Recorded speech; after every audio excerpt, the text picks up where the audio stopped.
Hello, we are group 5. Today we are going to talk about the Hong Kong Zhuhai Macau Bridge and the fraudulent concrete testing scandal.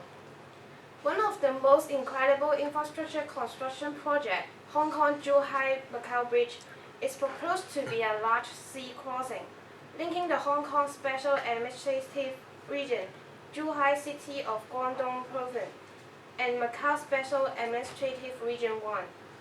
The bridge is to meet the demand of passenger and freight land transport among three places, to establish a new land transport link between the east and west banks of the Po River, and to enhance the economic and sustainable development of these three regions. The main bridge will be a large sea crossing linking Hong Kong, Zhuhai, and Macau.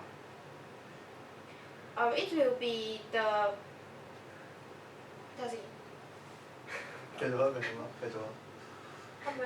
再我記得試啦而家。試啦，試啦，繼續啦。And the main bridge will be a 29.6 km dual three-lane carriageway with a bridge-cum tunnel structure form, and it is designed to be a cable-stayed bridge in each frame, comprising a tunnel of about 6.7 kilometers. Two artificial islands for the tunnel landings west of the HKSAR boundary. Nevertheless, a fraudulent concrete scandal undermines the reputation of the whole HKSAR, which is renowned for its excellent integrity and sound legal system.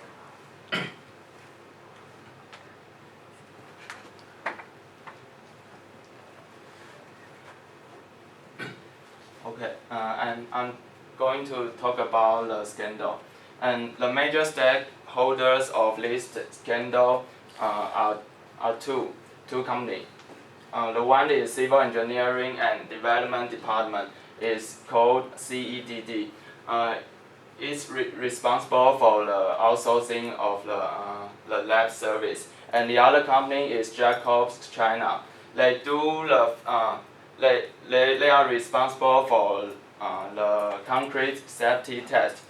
But HKUST China was found to do some fake concrete tests, and they by altering timestamps and switch samples from the real structure to the stronger concrete sample to meet the compressive strength standards.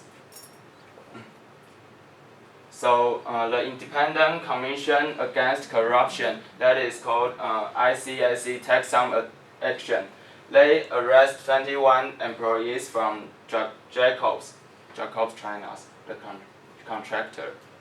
Yeah, and the government also takes some action.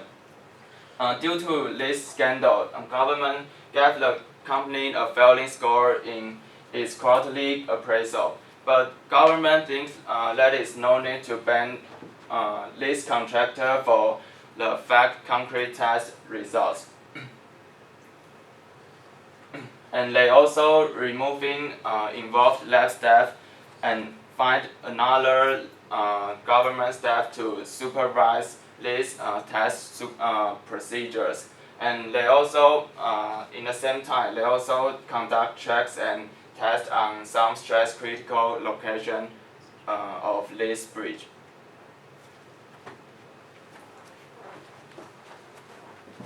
So for now, the situation seems to be resolved, but there are two major questions the public is questioning about. The first one is that there is no government officials were suspected of involving in this big corruption scandal, and why would that happen if such a big incident happened?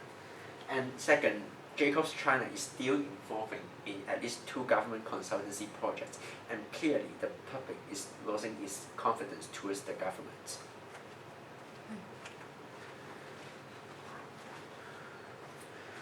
So now I'm talk about the socio-economical impact due to the scandal of the Hong Kong Zhuhai Macau Bridge. And this fraudulent scandal caused a great socio-economical impact to Hong Kong society. First of all, in the monetary loss, in the monetary loss, monetary.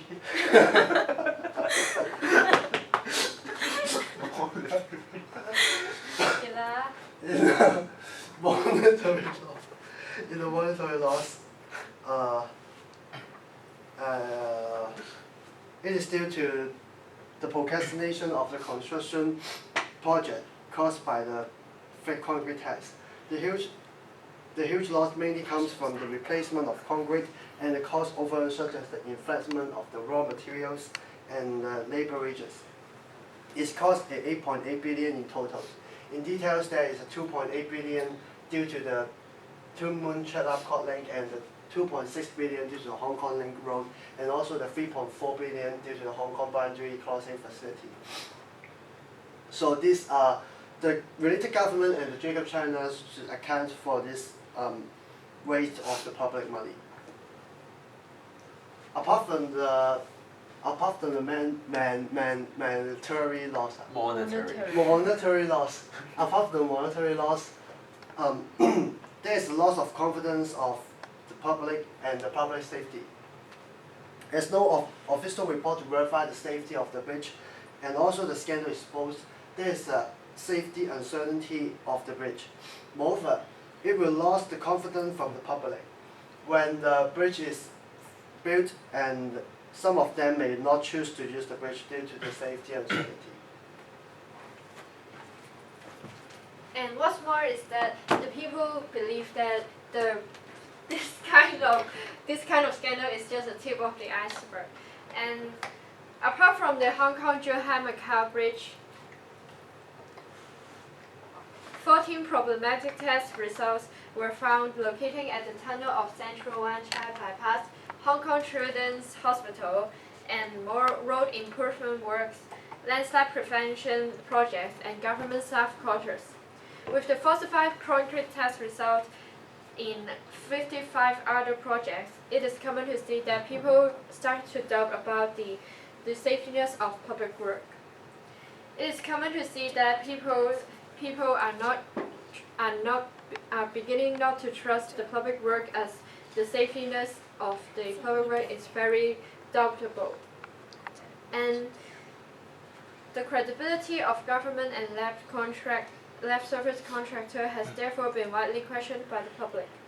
Third, the scandal had been exposed has shown the severe loopholes in government quality control and accountability system. As shown in this photo, we can see that the top persons in charge are pointing fingers towards each other and saying that these are not their responsibility, or is not within their measures. And this communication weakness had been revealed by the scandal, and the minister in charge had been kept until dark until last month. The Secretary of Transport and Housing professor admitted openly that he was the last to know about this falsification of safety test results. These communication shortcomings have unveiled the truth that cracks existed at the top management of the government. And not to mention, Jacob China has still been involved in at least two major public works construction after all this scandal happened. Insufficient and unclear information flow poses a threat on Hong Kong's socio-economical development, as it not only affects the Hong Kong ongoing construction of the bridge, but also other tangible policies or other major construction projects. So, due to the seriousness of the issue, we have suggested several possible improvements to avoid the same incidents from happening again. First, we would like to contractor should be responsible for all the costs for the retesting. It would be a great unfair if the taxpayer ending up paying the bill for their mistakes. Second, we would like to split the samples for two labs to conduct their independent tests. So this will allow the government to cross-check the results between two labs, so to avoid the corruption scandal. So third, we would like to review the Hong Kong accreditation system. Under the current system, the government can guarantee that the test provider have the capability to perform their own test, but it cannot guarantee the individual results. So the government can review the current scheme or set up a new scheme so that they can avoid the same individual incidents like this. So last but not least, we would like government to overhaul the practice of giving jobs to just a handful of favored contractors. So the distribution of the left surface in Hong Kong right now is concentrated in a few government favored contractors. So if the government can spread the workload to different contractors, it will ease the public concern of corruptions. So only with the government efforts can Hong Kong regain the confidence from the public. So and that's the end of our presentation. Thank you.